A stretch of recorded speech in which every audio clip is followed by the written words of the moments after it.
Special squad असेल, special unit राहील, special squad राहील आणि प्रत्येक गावात जाऊन आम्ही दारूच्या रेड करणार, परंतु तुम्हाला आम्हाला साथ द्यावा लागेल. पैठण तालुक्यातील ढाकेफळ गावात अवैध हातभट्टी दारूमुळे एका तरुणाचा बळी गेला आणि यानंतर संपूर्ण गाव दारूबंदीच्या मागणीसाठी रस्त्यावर उतरल्याचे चित्र पाहायला मिळाले. ढाकेफळ येथे अवैध हातभट्टी दारू प्रकरणामुळे संतापजनक परिस्थिती निर्माण झाली आहे. एका सुमारे 30 वर्षीय तरुणाचा मृतदेह दारू अड्ड्यावर आढळून आल्यानंतर ग्रामस्थांनी आक्रमक भूमिका घेतली. या पार्श्वभूमीवर ढाकेफळ, मुलानी वाडगाव आणि 74 जळगाव परिसरातील नागरिकांनी एकत्र येत ग्रामसभेचे आयोजन केले.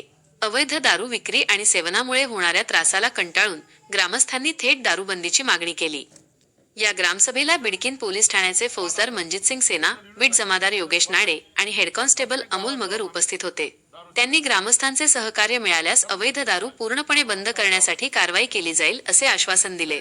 यावेळी सरपंच भीमा मोर, उपसरपंच रवींद्र पाटील शिसोदे, ज्येष्ठ पत्रकार मदन आव्हाड, सतीश श्रीसुंदर, योगेश सर शिसोदे, सुभाष आढाव, विकास शिसोदे, अमोल मोरे, गणेश शिंदे, कार्तिक फासाटे, पोलीस पाटील गोकुळ आढाव आणि तंटामुक्त अध्यक्ष अरुण कोल्हे यांच्यासह मोठ्या संख्येने महिला व पुरुष नागरिक उपस्थित होते. ग्रामस्थांनी निवेदनावर स्वाक्षऱ्या करत अवैध दारूविरोधात तीव्र निषेध नोंदवला आणि तात्काळ कारवाईची मागणी केली. गावकऱ्यांच्या या एकजुटीनंतर प्रशासन आता किती जलद आणि ठोस कारवाई करते याकडे सर्वांचे लक्ष लागले आहे. आपण पाहत आहात आर्यव्रत न्यूज मराठी.